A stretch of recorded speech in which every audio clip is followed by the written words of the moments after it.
welcome to Anonymous Animators. Today we're reviewing Zootopia. Yay! This movie, it just came out like what, Thursday, Wednesday, Friday? Yeah, Thursday, Friday. So Thursday was like some early reviews or Probably, early yeah. views. But yeah, okay, so this movie just came out really recently. According to this podcast, this show is probably only going to be launched in a couple weeks. Mm-hmm.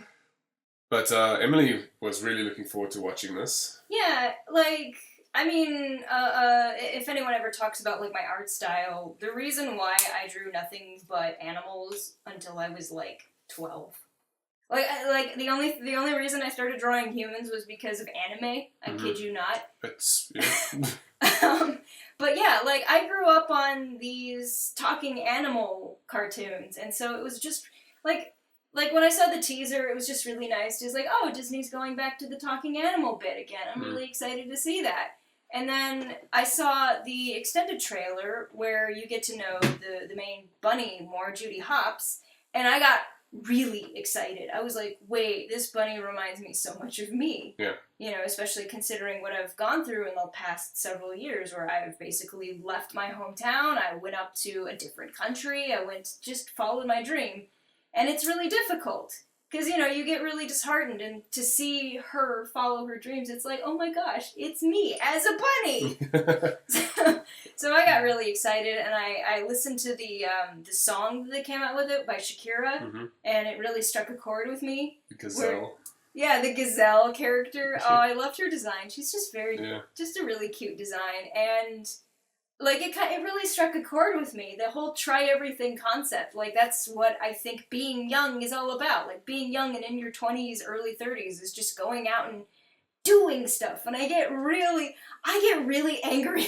I've actually gotten into arguments with people. It's like, why don't you want to travel? Why don't you want to try the thing? This is what being 20 is all about. Because you're still young and pliable enough. He's like, oh, I'll just snap back into whatever. So yeah, I was really looking forward to it, and I wasn't disappointed. It was a fun little romp. I loved the characters. Like, everyone was so adorable. Everyone, I don't know, everything just had its own little personality to it, and I loved it, and you could connect with them.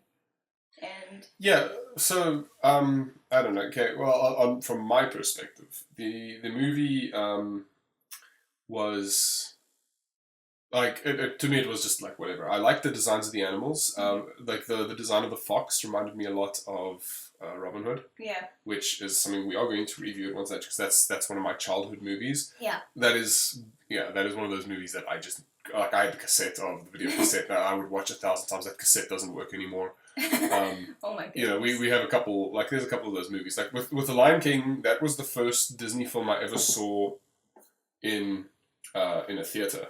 Really? Yeah, that was the first movie I remember. The first Disney animated film that I watched. Yeah, in the movie house itself. But I've had like a bunch of other like video cassettes, you know, of the older stuff, and you know. So are you sure? Because mine was Little Mermaid, and that came out. Didn't watch that in the movie house. Oh. I only watched that on cassette.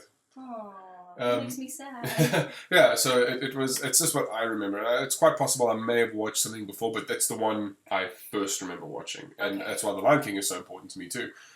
But yeah, Robin Hood, the Disney animated movie it's definitely one of my favorites. I just loved all the characters. I love the fox, Robin Hood. I love, you know, everything about it. And like one of the things I used to love watching it was the end sequence, where like during the credits the characters walk across the screen. It was just the walk cycles, and I remember like being like, I had no comprehension of what animation was then, but I still remember just loving it. Sequence? They may have had part of it in the beginning, but there's a whole sequence at the end where they're just sort of like walking in place. Yeah, and in the beginning sequence they do it too. I think they're all walking across the screen, and like they introduce characters that you just don't even know, like who are they? Like, why are these characters shown here? You know, you would think they want to like keep it a surprise. But yeah, otherwise it's that's the fox. The fox reminded me of that, so that part of that was like why I was looking forward to watching the movie. Yeah. And yeah, other than that, I couldn't say I felt strongly about the movie going in. You know, because I was like, oh, it's going to be a fun Disney movie. I did sort of anticipate sort of a Frozen-esque excitement, or not an excitement, but you know, like how coming out of Frozen, how so many people were just so gosh darn excited about that movie. Yeah. And I'm expecting that in the coming weeks, Mm-hmm. because this movie is really good. Yeah. But beforehand, I was also sort of, I'm like, okay, I'll probably be pleasantly surprised because I'm going into this movie not expecting anything. Mm-hmm. And I loved a lot about this movie. I love just, firstly, the social commentary, or the obvious social commentary. Yes. This movie does such a good job addressing certain issues, but brought in with cute, colorful little animals. Mm-hmm. And it's also not just blatant, like, human issues played out by animals. It's still a very unique situation, but you can apply sort of how people react to certain things. And I mean, we'll get into that in a minute. Yeah. And okay, I love that. I loved the art direction. You can see from the trailers and everything. Yeah. The art direction is amazing. I read an article recently about the design of the cars, and how the guy like had to sit down and create each car in a universe that's pretty much where we are right now, just with animals. Mm-hmm. You know, in a timeline, they're like at this point, and so every animal has a unique car designed for them. Yeah. You know, that functions for that animal. Mm-hmm. But it obviously goes further than just the cars, right? Because the universe itself, just like Zootopia, the city, just the city itself is obviously designed for not only like the animals that live in, like, say, dry arid areas, or like that. That was to me quite amazing. It was a cool little concept where it's like Zootopia is like just this mix mash of, like, you've got the rainforest district, you got the tundra district, you have the rodent district, which is just a smaller version of the city. Yeah. Like, that's really cool. But right? everyone still sort of lives and works together, right? Yeah. Where you I guess you could kind of compare it to, like, any kind of city that has, like, suburbs, where you've got the main city, that's where everyone goes to work. And then you've got, like, the outlying suburbs, but it's kind of technically still part of the city. I guess you could compare it to that. Yeah, it's the world creation. Let's put it that way. The generating of the world is impressive. Like, wow. And what I loved about it was the way they explained it to people in not such a way that's like, okay, I guess I'll put a spoiler warning at the beginning of it. Yeah, so, we are going to talk about spoilers. Yeah, but we'll try and, like, sort of decipher what we can. But it's, yes, I'll put it at the beginning. But when Judy's the rabbit, the main character, when she is doing training for her police officership, I guess, how they explain sort of very quickly how each world works, but they explain it in such a way that everybody knows. Like, okay, so if you're going to be in the savannah, this is what you need to do. And so she's, like, now doing savannah, what do you call it, like, obstacle courses. Yeah. And so she gets, like, you know, bombed over with sand. And it's not explained as, like, because this is where the thing happens. Like, you've got this whole universe with all these things, like, unavailable. It's one of the reasons I had a problem with Whack Fu, right? Nothing gets explained. They just expect you to understand this. But compare that to now this movie, where they don't like talk down to the viewer. They don't be like, oh, this is the savannah and it's the desert and this is where the lions or whatever live. It's straight up, like, everybody in the world knows what the savannah is. Yeah. But they introduce it to the viewer as, I mean, it's not to say we wouldn't know what the savannah is, but, like, this Especially you, Mr. I'm from Africa. But I'm just what I'm trying to explain is, like, it's the story is explained, like, okay, so now you understand that there will be savannah-like creatures in that world. Yeah. You know, or savannah or origin creatures, and so then you got the rainforest, you've got the tundra. But they also sort of, so I guess, like, the idea is, like, there's a main city in the middle, and then there's, like, their homes, like, on the outskirts, so sort of like districts. Yeah.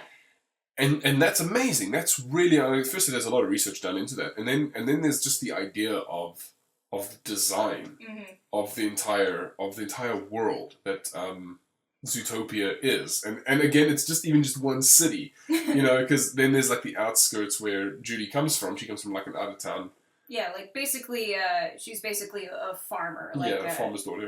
Yeah. And so she goes and becomes the policeman in the big city, and it's just this huge city. Like, they barely touched anything. It was like, okay, we got the city, we're going to explore here a bit here, and then it was back in the city. Yeah. And that's fine, because I could totally see like I don't know if you heard me in the theater, but I'm like, Disney's gonna make a TV show with this because there is so much. There's gonna be at least a second one. There's no way with all these resources and all this world building and it being such a great movie. There's no way there's going to be a second one. I was actually reading a cartoon on Cartoon Brew. I mean, the weekend that this came out isn't over yet, so we'll see when this episode comes out. Mm-hmm. But it may actually beat Frozen for best opening weekend for Disney film. Do we have opening stats at this point? Do we have at least the budget? I couldn't find the budget, weirdly enough. Oh, really? Yeah, it's not on the Wikipedia. That doesn't make sense. Yeah, that's kind of weird. But, okay, so, quote straight from Cartoon Brew, the current opening weekend record for non-Pixar Disney animated film is held by Frozen, which opened nationally with $67.4 million in November 2013. Current projections for Zootopia are hovering between 70 and 80 million, which will easily unseat Frozen. Yeah, and well, the thing is, again, it's I don't know. I mean, that's amazing, but you're definitely opening up to a wider audience. Again, I think it's one of those things where princess movie aims at sort of more of a female demographic. Yeah, like a little girl kind of demographic. Especially whereas animal movie, even if it is a cute little bunny, definitely opens up to a larger audience. You've definitely got you break the gender barrier, and I think you also break like the age barrier in some points, because who doesn't like, except for like those anti-furries who are angry about whatever. Well, whatever. Who doesn't enjoy watching little animals? Like, well, I mean, that's the reason why Ice Age is remaking its 5th movie or whatever. If I may get this out of the way, because this has been kind of in the back of my head, but no one's really talked about it. Mm-hmm. I guess because, like, okay, so the protagonist of this film, the journey of the character that we follow is, in fact, Judy Hopps, a female character who is not, like, she's not, like, weirdly sexualized, like, she doesn't, like, yeah, she wears pink, but she also wears her police badge, and she doesn't have these, like, really weird, yeah, she's kind of got little bunny boobs, but, like, she's not... Well, she's just curvaceous. I wouldn't say she's, like, bunny boobs. Yeah, well, yeah, she's not, like... They're not, like, these orbs. It's just, like, her body is, like, shaped, like... Yeah, like, it's more her chest is just sticking out. Yeah, well, they're not like... Oh, what was the rabbit from Space Jam? They're not on that level. Yeah, they're not bunny boobs. Okay. Let's... Yeah, curvaceous is a better word. But I love that. Like, because a lot of the problem that I have with female designs is that they are just, like, in-your-face female. We're gonna put bows and makeup, and this is gonna be a female. And it's just, no, it's just Judy Hopps, the bunny, right? And first of all, thank you for doing that, because these are animals after all, right? Like, secondly, it's a female protagonist, and God, thank you, Disney, for this. Thank you so much for giving a female character that I think people can relate to. Yeah, and yeah, of course, yeah, the fox is still sort of the co-star, but it's still, I would argue this is her movie, right? So I am just so excited this film exists. Okay, well, just to sort of, at this point, okay, initially everybody was excited that Zootopia was going to be opening up, okay, hopping back into the box office. Oh, this movie is filled with animal puns, so don't even. But everybody was expecting it to break 60 million. It is already over 100 million. Whoa, really? Yeah. Yo. And I believe the budget, the only number I can find a budget was 150 million on the budget. Okay, but at this point it has done 314 million worldwide. Yo, that's pretty... Unless I'm reading these stats wrong. Maybe. Yeah, because right now, the box office I'm reading... Yeah, I don't know. Okay, that's just what I've read so far, but I'll update as we go along. Let me check. But yeah, right now the box office has reached 112.7 million, according to Wikipedia. Yeah, that's what it says here too. And that's Thursday, Friday, Saturday. The opening weekend hasn't ended yet. We haven't even gotten the Sunday numbers in yet. Yeah.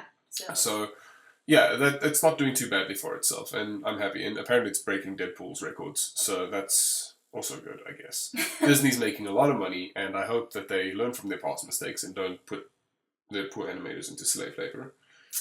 That's another. Businesses never learn. Like what they do is they're like, oh well, now that we've made a lot of money, how do we not spend this money by not making good quality products? And then that Well, drops down for a while, and they're like, oh poop, we have to make good quality products, and then they make good quality products again. Well, I mean, you've been following I mean, I haven't heard anything about it recently, but there was apparently some hullabaloo in California about the fact that all of these animation companies were basically in cahoots with each other to pay the animators like this really low wage. Oh, I think that's not even just unique in California. I think that's almost a global situation. Well, I mean, in Japan, in any industry too. Yeah. Oh, yeah. Also, I mean, if we're talking about animation in particular, it's in Japan. I know in Tokyo, like there's a price fixing, if you will. Those guys basically make minimum wage. Yeah, and it's like if you're not an animator because you love being an animator, it's going to be a very hard job. You know, it's even here where I'd say I make pretty good money. I'm not rolling in the dough, but I can feed myself and pay my bills. Which is what you want. Like, okay, we'll get back into things in a minute, but I think just from a social and a moral perspective, as long as your employees can eat and pay rent and maybe even save up for a house, like just so that, or like save up to the point where, you know, like when they're 80, that they're not living on the streets or something, or in a crappy old age home, then I think you're fine. But the moment you're not doing that, then you're doing something wrong. Yeah. Yeah, and I mean that's. I'm not saying like every animator deserves like $5,000 a week. I'm saying like, can they pay rent? Then we're fine. That should just be understandable. Like I don't even know why that's a debate. But yes, okay. So other than the world that they've generated in this, which I think could easily make a second movie / TV show. I don't know whether it'll be a 2D or 3D show. It looks like 2D has become is coming back into popularity with production, because 3D TV is, I think 3D TV, to get it looking as good as it does in the film, is now more expensive. Yeah. Because a little while ago, I think 3D was a bit cheaper because, I mean, you didn't put as much rendering time, and you know. And it always has that gross plasticky look to it. Yeah, and I've never liked 3D shows. I've loved 3D movies. The only TV show that I can think of off the top of my head that I liked was Dragons. Yeah, I heard a lot of people say Dragons was really good and was well animated, but they used the same render farm that they used for the movie. Well, that would explain it. Yeah, but I mean that's expensive, so yeah.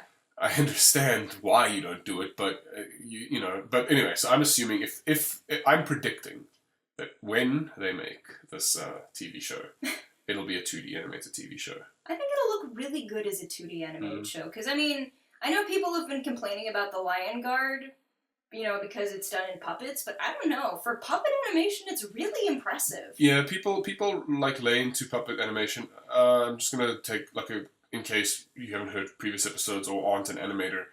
There's different types of animation. You get puppet animation, which is the quote unquote cheaper form of animation. Still a lot of work that goes into it, and then you get full animation. Full animation is usually reserved for cinema and theater releases. And then you have limited animation, which is generally used for, like, TV. So limited animation, which includes the puppet animation. The limited animation is, think about, like, the old Transformers cartoons or the old Spider-Man cartoon. That's, like, super limited, where they would reuse the same scene. They would reuse the same action sequences. It's to save money. Simpsons I wouldn't say is limited, but Simpsons was definitely full. Well, it's... Eventually. Yeah. But they would make like jokes about that type of thing. But yeah, so just sort of in general, limited animation, like Charles would always say, just because it sounds limited, sounds cheaper, doesn't mean it's easier to do. There's still an art form to making animated for TV. The art form does get a bit muddy when you make like a really sort of looking TV show. Because it's like, okay, you're obviously just making this to get it out and whatever. I mean, I can name a few shows, but I won't. But I mean, there are I felt that Teen Drama Island was pretty low quality. Total Drama Island. Total Drama Island, whatever. I didn't watch it. I just didn't, because I didn't like it. It looked terrible to me. Yeah. Whereas if you watch something like Steven Universe, I mean, it's obviously there's obviously puppets involved. Like I puppets don't and think rigs? so, No, actually. there definitely has to be. There's no way that's constantly redrawn. I It's at the very least they've got like the model next to them at all times. Yeah, because I know that show is very storyboard driven, so that's why the style fluctuates so much. Is because it's very Well, what I mean, I don't mean it, the part like okay. See, I don't even want to get into this thing about the different animation styles or creation techniques, but I don't mean that they're using puppets and then they're like animating it like say in My Little Pony. Oh, I mean okay. like there's definitely puppet rigs brought in, and then you know like you put it into place, and then you do a lot of redrawing. I guess kind of like how Adventure Time was kind of. Apparently, that's what they did because they came out with the puppets that they used for Adventure Time, and I was like, oh, it's just to keep everything sort of on scale. Because I mean, that's the thing about like again, if you compare modern limited animation versus like limited animation from like 20, 30 years ago. There's like how many times do we make fun of like gift sets that we see where like silly animation mistakes get made, or like a color like jumps, or like that will never happen again. Mm-hmm. You know, the wrong character being dubbed, or I hated that as a kid. But that's because of it being transported overseas. Like overseas, the guy gets it, and then it's like, oh, he doesn't know that's that character talking because they're all speaking English and it all sounds the same to him.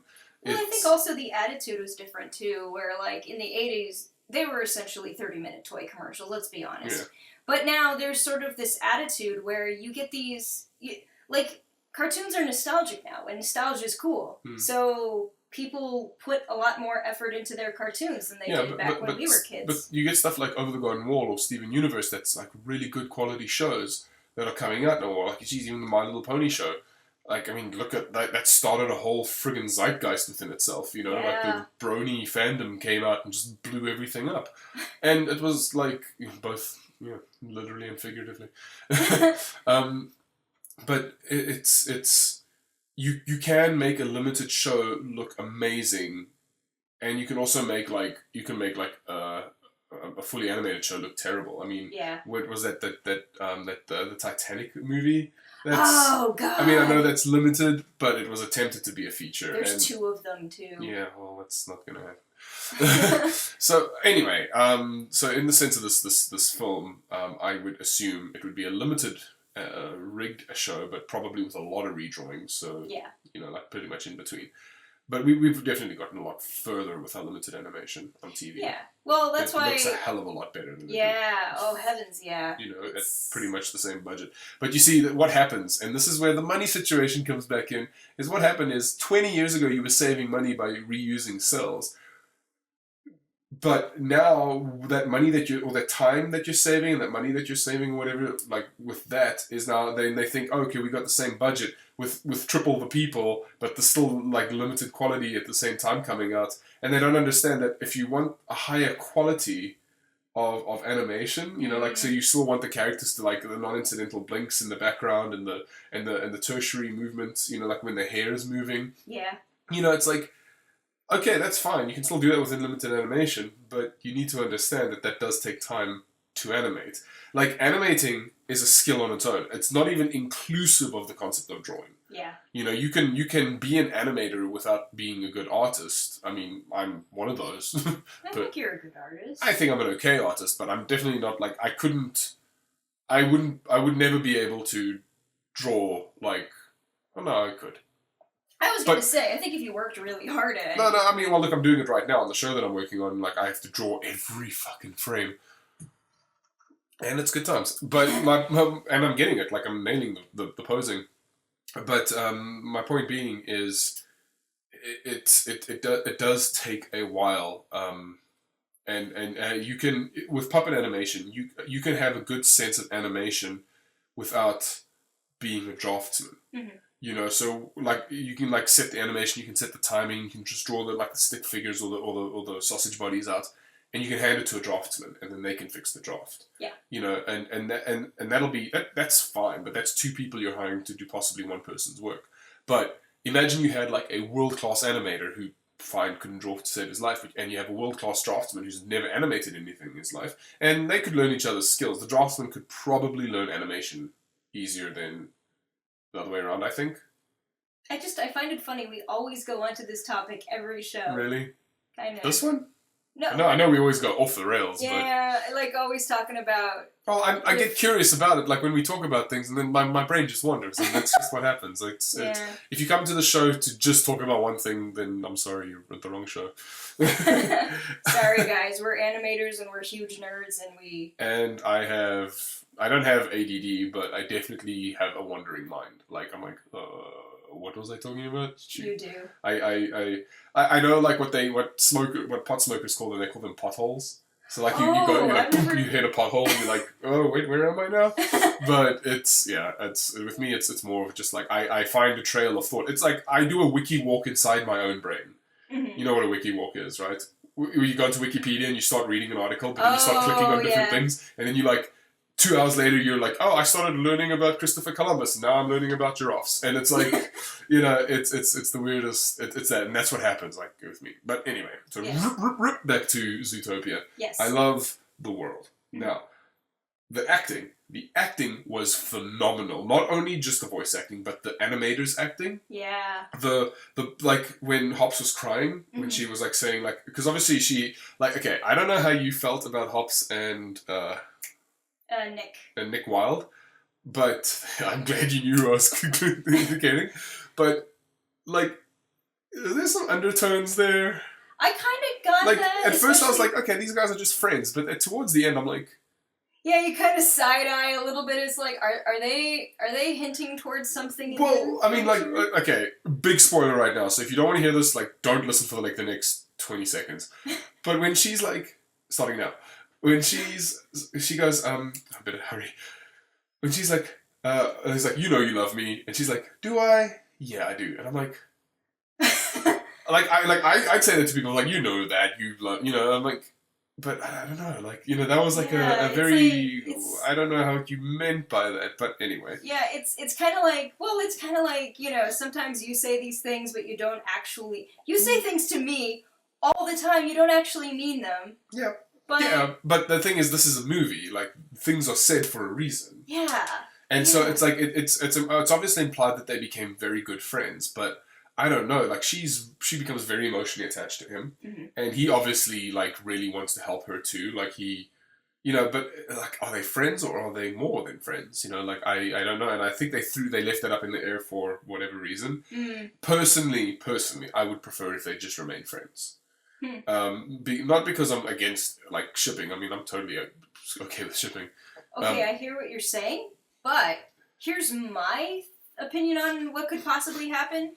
I think if they were to evolve past friends, that could be a movie in itself. Can you? Because obviously this world, like, the animals stick with each other. So can you imagine the cages it would shake? Puns everywhere. The cages it would shake if they actually got together romantically. Like,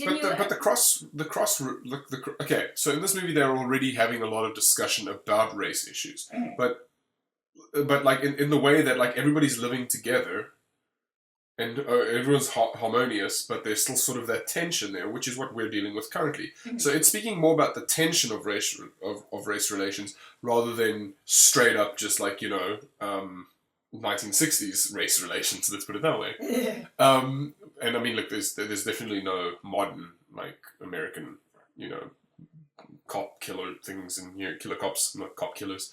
But the point being is the issue of mixed couples, like mixed race couples, isn't really even a taboo topic. Even though in the series, obviously rabbits are together and the same animal couplings. Right. Like, it doesn't seem to be...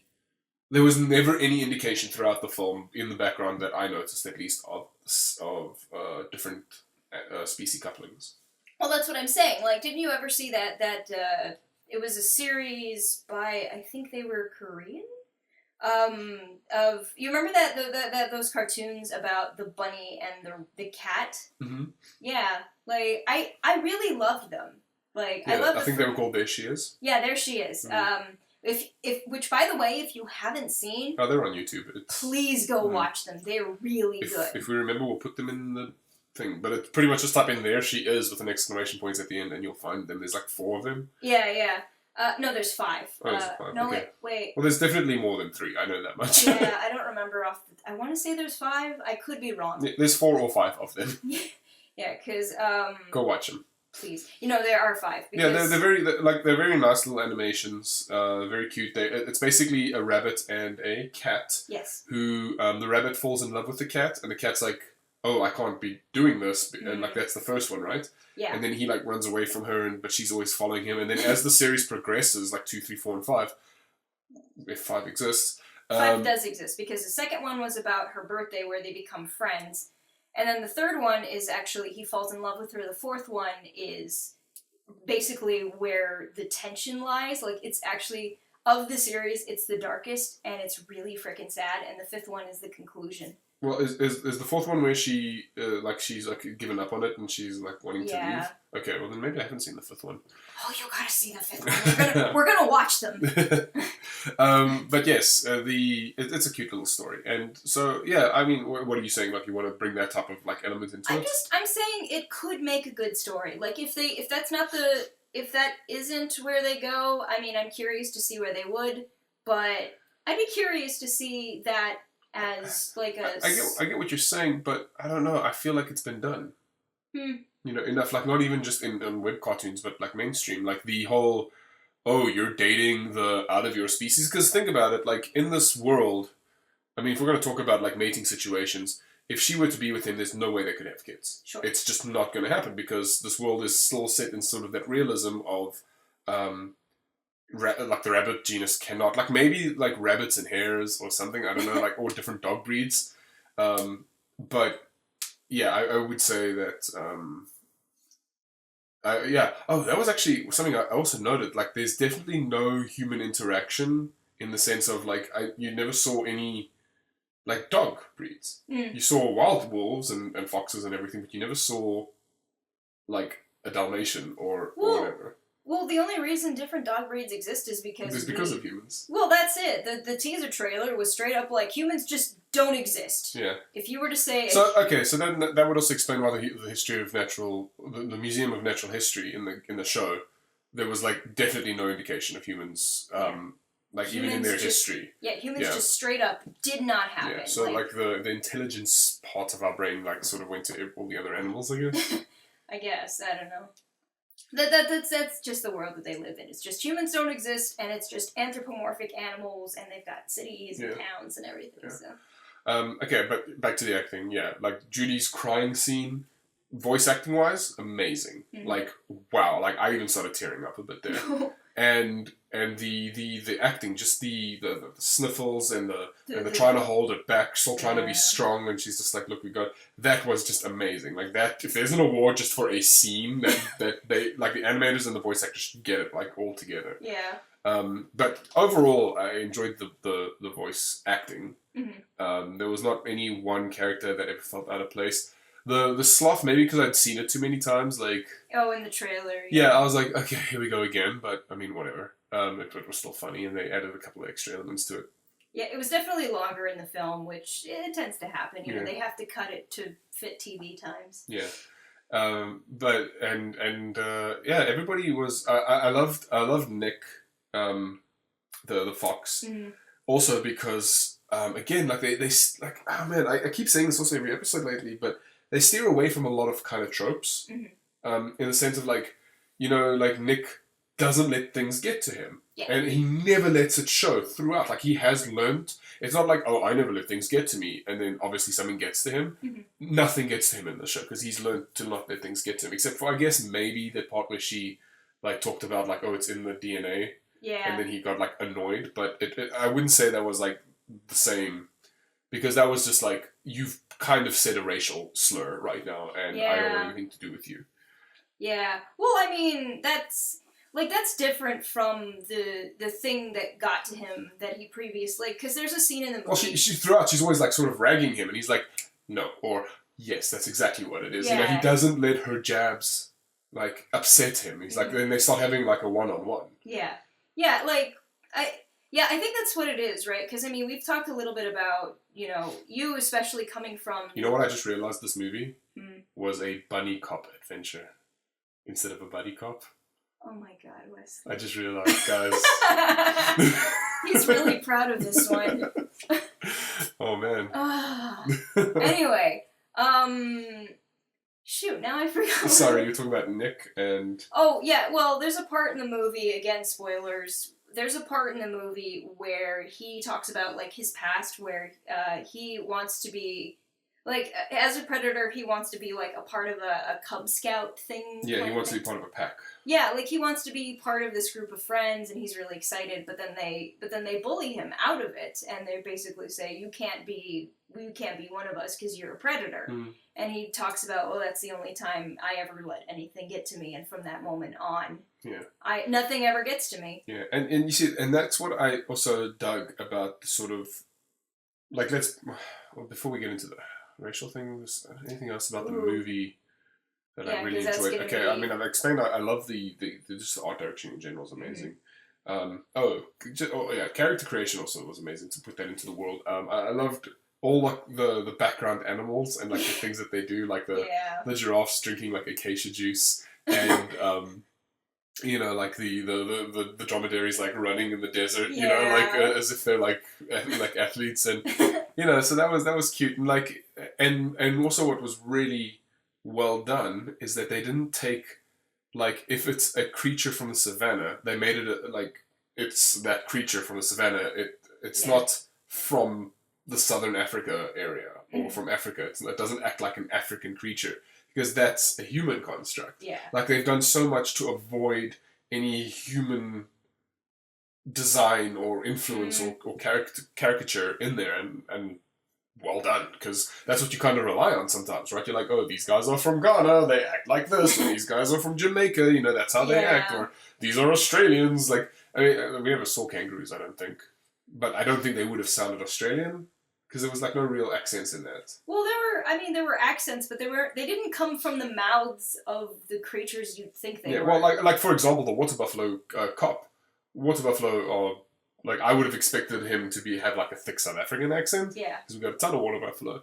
But he didn't. He had like a London accent. Yeah. So I'm like, oh, okay. I mean, I guess this... And, or the springbok that came in as well. I was like kind of hoping. I'm like, that's the South African national animal. Give me something, and they gave me nothing, which I was like fine with too. I wasn't like expecting, because I mean that itself is like an animal from like a British bulldog's going to sound British, or like a Dachshund is going to sound German. It's like you don't want that anymore. Well, it's not that you don't want it. I still find that funny, but they've done a good job of like recreating their own thing. And I guess it is, like, it's easy to accept in this particular world where it's just... Humans don't exist. Yeah. Yeah, don't be influenced by humans, I'm pretty sure was the design docket when they were like... Nothing is human influenced. Don't even. Yeah. So, but, yes. Let's see. I'm trying to think of what else, but I can't think of anything. Music also was fantastic in this. General sound design was great, but like they had like songs in there which you seem to really, really enjoy. Yeah, the one song by Shakira, which I'm not a big Shakira fan, but this, like I said, this one really struck a chord with me because, like I said, it's about trying stuff and failing. Yeah. And I think that's something very important. I think that's why people don't try stuff, is because they're afraid of failing. But here's the thing, folks, as someone who actually did try and fail, it happens. But what defines you as a person is getting up and trying again. Yeah, we still, even though we've gotten to the point in our society where it's okay to fail, we still haven't completely allowed ourselves to. Yeah. People are like, no, it's okay to fail, but deep down inside, you don't want to fail. And there's also, while there's still a critical fear of failure, there's also a fear of success. Yes. And that's also something we haven't yet really sort of addressed mentally. The fear of success, pretty much is like, in a nutshell, is if I'm successful, then people are going to expect more of that from me, and I don't think I can do it more than once. I think even Neil Gaiman once addressed that too. He made a speech for a college campus for a bunch of college graduates, and talking about exactly that, just the fear of success. Mm-hmm. And but okay, this movie doesn't talk about that exactly, but it does talk about the fear of failure. Mm-hmm. And so Judy obviously doesn't have it, but everybody else does, because everybody else, like, she's more naive and more excited, but she's not naive. Like the attitude of like, there's never been a bunny cop before, and she's like, oh, Oh, Well, well, I guess I'll be the first one. It's not a matter of like why. It's not a matter of you can't. It's a matter of why can't I be? yeah. And we need more people. We need more thought like that. Like it's why don't we have? And obviously you don't have bunny cops because in the way that it's all set up now Mm-hmm. is that you need big strong characters. You need like elephants and rhinos and lions to be cops Yeah. because they're the ones that are big and strong and tough. But then she shows that I can be an amazing cop just using what skills I have, and then that obviously ties in with a lot of other racial possible elements. Yeah, like that. I mean, that's pretty prevalent throughout the film, right? Mm. Where it's just like everyone, like even the parents just spill it out for her. It's like, oh, you know why your mom and I are so happy is because we're complacent. Yeah, it's like, we gave up on our dreams. It's like, oh wow, they're going this route. They're not even trying to hide it. They're straight up, look, we're bunnies. This is what we bunnies do. And Judy's like, no, I really want to be a cop. I want to make the world a better place. And it's like, oh, we're just gonna. All right. Yeah. I'm on this ride. All right, let's do it. I want to get off. Yeah. So we're gonna get into like the whole, like the obvious what the story is actually talking about. I mean, I kind of knew that it was gonna be it's basically prejudice. Let's just not maybe necessarily racism, but definitely prejudice. Prejudice, yes, would be the best example. Because at best it's speciesism, right? Or at least like, I don't know what you would call it, because it's definitely herbivores versus carnivores type of thing. The predators versus the prey. But what I love also so much about it is like, it starts off showing you how, and you would think that obviously the carnivores are the ones that get away with everything, right? Mm-hmm. They're the big tough ones, they're the ones that push the herbivores around. But as the show goes on, that's obviously not what it is. The carnivores, like, I mean, they even say at one point, like, the carnivores are outnumbered 10 to 1. Mm-hmm. You know, and I would say even more considering how the rabbits and the mice breed. But, I mean, whatever. I haven't really introduced omnivore into that whole section. But anyway, it doesn't matter. Point being is, like, they definitely talk about it. And it's like, and you can see how they get, like, sort of, like, worried about the whole, you know, it's in our DNA, it's biological. It's like, oh, because you are the species, and oh, you've got a higher brain function, whatever, it's stuck in your DNA. And that goes way beyond just, like, racism. We should preface this with the fact that the entire premise of the story is, you know, Bunny moves to big city and then becomes a meter maid, and then she finds out, she takes on a case to find this missing otter, and then discovers, oh, there's so much more to this missing person story, with just animals are going wild, but only the predators are going wild. So they just assume, oh, it's because they're predators, which is like when they sort of introduce that to, like, because obviously in like up until maybe the middle of the film, like, Judy's being pushed around by all these bigger animals, you know, these big predators, just being, like, shoved aside and not being given much. Well, even some of the bigger herbivores. Yeah. I mean, water buffalo aren't carnivores. Oh, that's true. Yeah. Well, and so elephants aren't.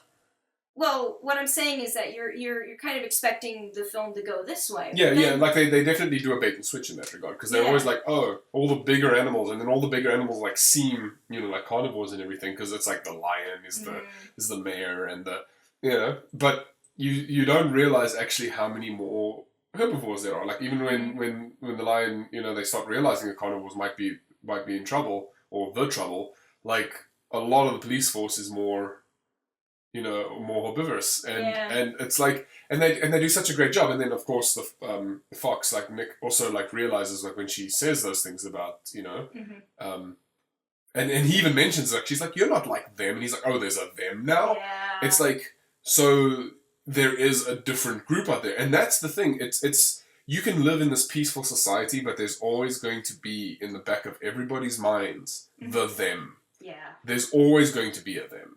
You know, you can be as civil as you want, but there's always going to be a them. And people can hide behind whatever computer screen they want, and they can, you know, they can shout whatever they want from wherever, but there is. And I think it's more important that we acknowledge the them and try and live with it rather than dust it under a rug. Which is what they do in this. They're like, okay, like, this is what's happening. And then they figure out the crime and everything, but they're like, there are people out there, like the Gazelle, when she was like having that protest, you know?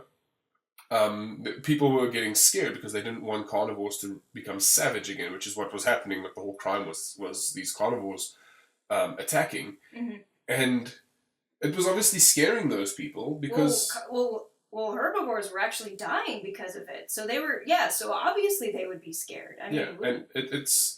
I mean, it's awesome that they also had a cure. I mean, it was like, no indication, but I mean, whatever. I mean, like, why? Oh, and then one of my favorite scenes is the howling scene.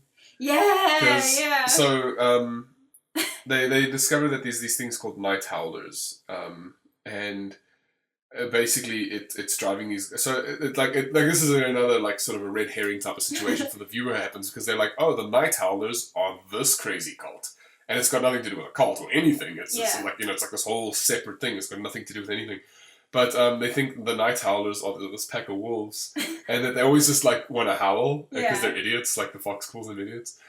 And there's this scene, which is why we got Waffles to puppy to howl at the beginning of this episode.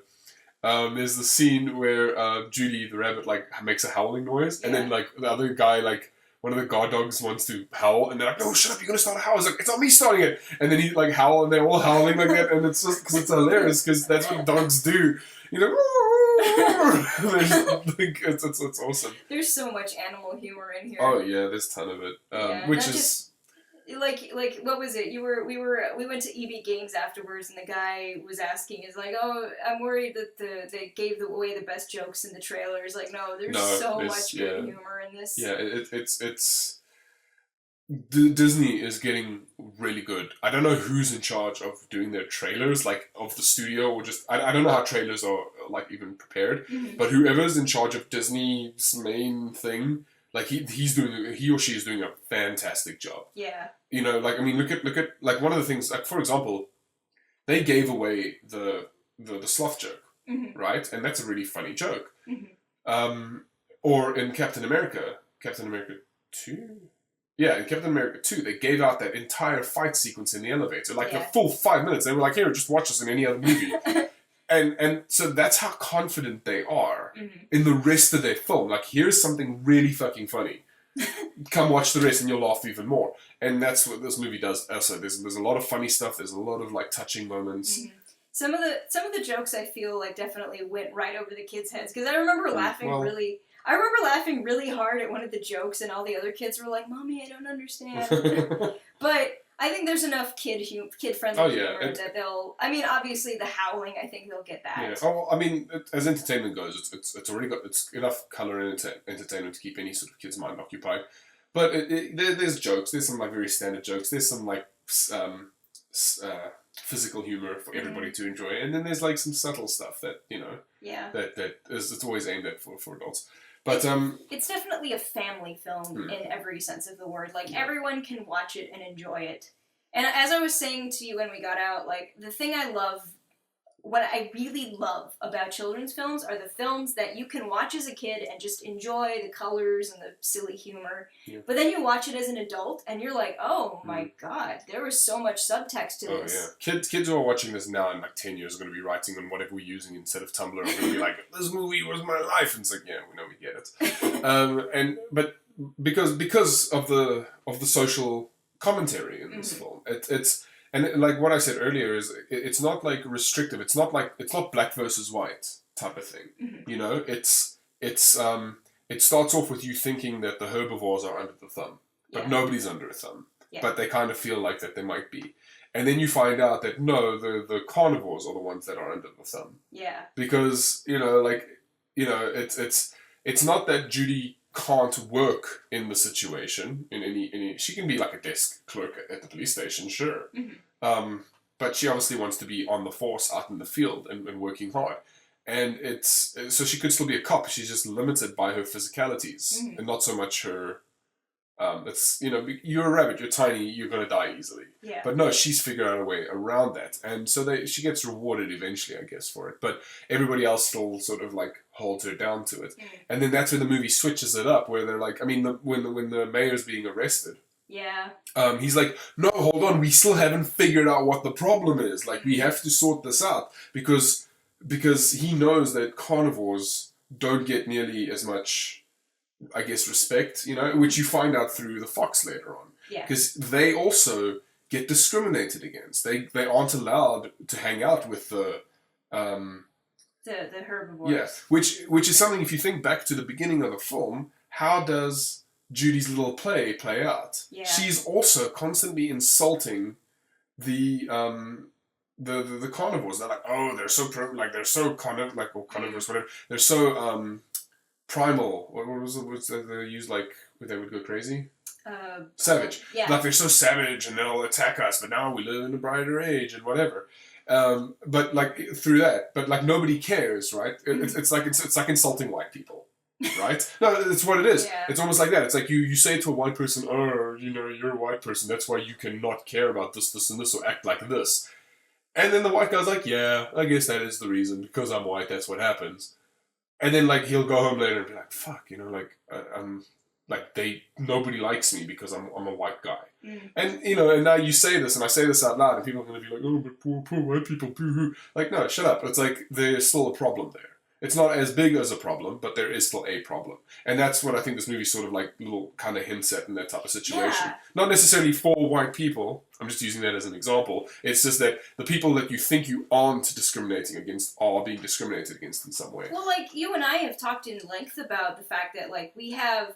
it's like all of a sudden these people who have been discriminated against in the past, and now they're coming back, and they're basically spreading hate towards their oppressors. But the problem you have is sometimes sometimes they're kids. Like, these kids, this is their first experience with you as a insert thing here, right? So they're going to carry that throughout their whole life. Do you really want their first experience to be a fearful one? Yeah. Like, you can't, I don't know. I think it's true that you can't fight hate with hate. I mean, I've heard people say that you can, but I think... I'm not a proponent of that. I don't think we should fight hate with hate. I do think there is a time and place for activism, like physical, aggressive activism. Mm-hmm. But that's literally a situation. Like, I mean, for example, like this Black Lives Matter movement. God, that made me so angry. Well, what I'm going to refer to in particular is the. I know what you're talking about, yeah. Well, no, but what I'm going to point out is how, like, in the beginning it was peaceful protests. Yeah. And it was peaceful protests, and it just kept on happening, but nothing was being done about it. Really, it was like, oh, we're still protecting the cop, and I know within the cops they have to sort of protect themselves because you can't just go and attack every cop. But people committed murders here. We need to sort this out. Sure. And eventually, it got to the point where it's like, no, peaceful protests aren't working anymore.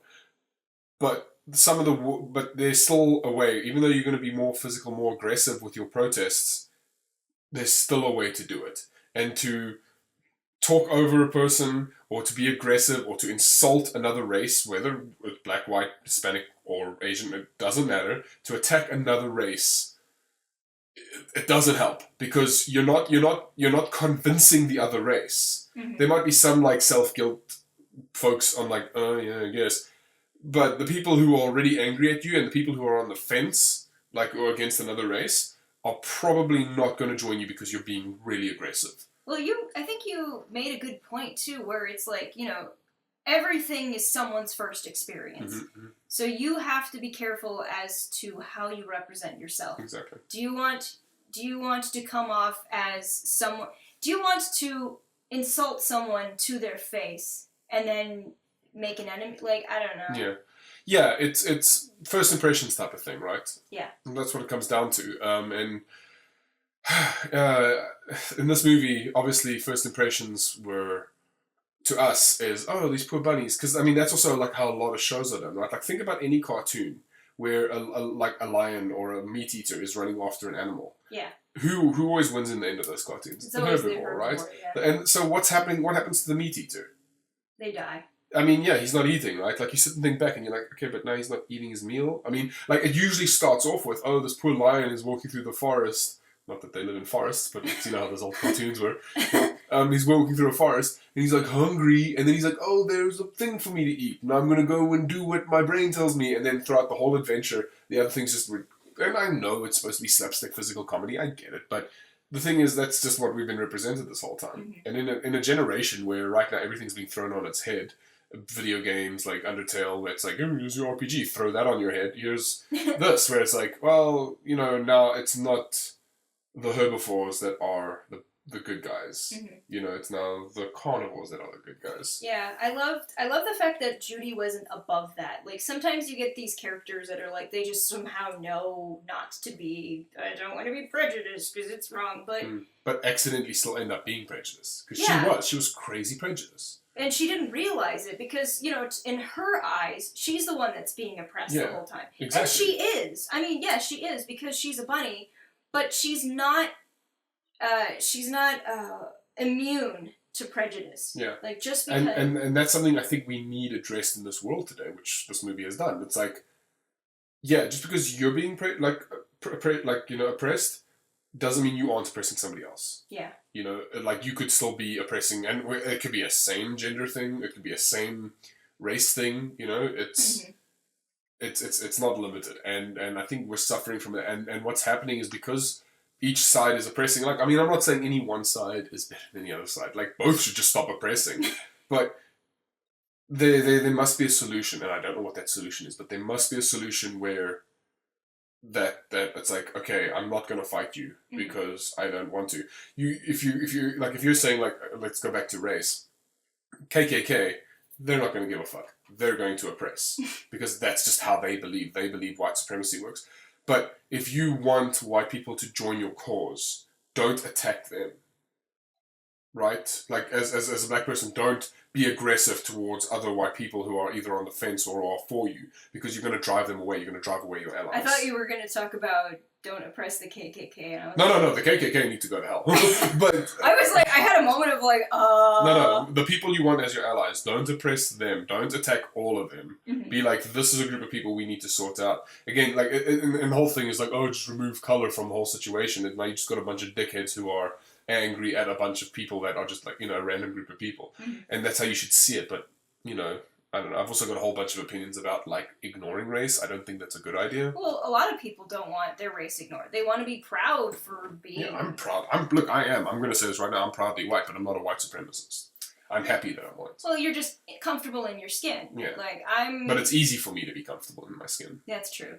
Yeah, no, like, I get it, man. Like, even, I mean, I don't know, myself, I have a little bit of a identity crisis because, I come from a Hispanic family on my mom's side and a white family on my dad's side, and then coming here and people have arguments about what I am.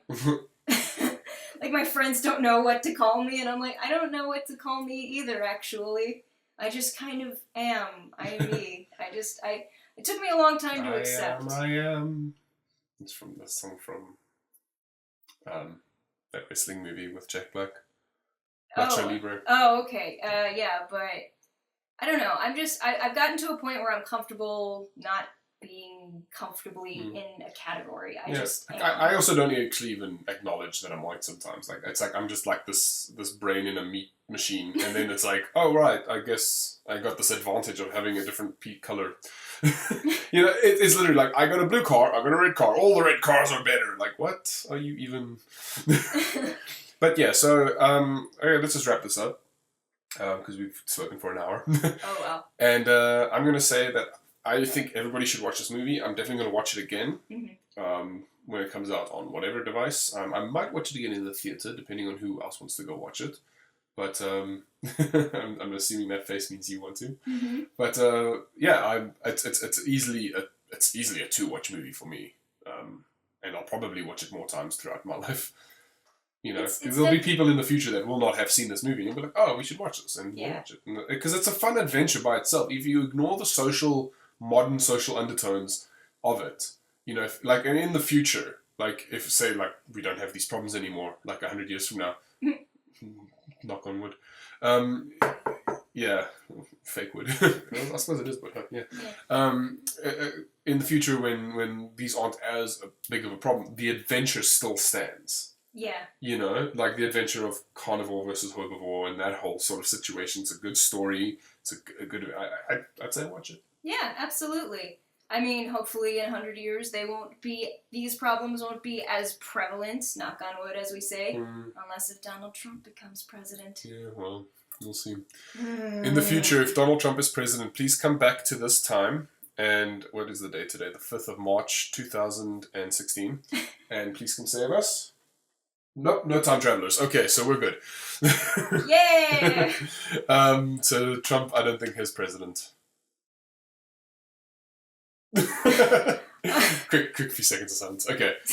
Anything you want to pump before we log out? My usual neuroticartist.tumblr.com. I am nerostreet.deviantart.com. I am drawing so much Undertale fan art. I am so ashamed of myself. Much ashamed. Oh, it's okay. I'm happy that you have a thing that you're excited about. Yeah, hey, actually, I took a break. Now you can draw this Zootopia fan art. I actually did. I took a break from my usual Undertale binging, and I was actually like, I'm actually excited about Zootopia. Yay! Okay, well, if you guys want to mail us or whatever, that'd be great. theanonymousanimators@gmail.com. And then the Tumblr, the Animators, right? Or anonymousanimators.tumblr.com. I think it's anonymators.tumblr.com. Okay, well, the links are all at the bottom of the YouTube link. If you're listening to anywhere else, then sorry, go to Anonymous Animators and subscribe, I guess. That would be nice. Not that I get any money, but it would be great if I had more listeners, because then I can generate more content. And then you could tell us what to watch next. Yeah, tell us what you want us to watch next. Tell us what we said wrong. I mean, we recently got mail about our Princess and the Frog episode, and she corrected us on a couple of things. Well, not so much corrected, but sort of... But just critiqued. Critiqued, yes. So there was nothing really to fix that I needed to report on. But, yeah, if you have anything to say, please say it. I'll even read it if you want. Yeah. That's that. Yeah! Alright, good night.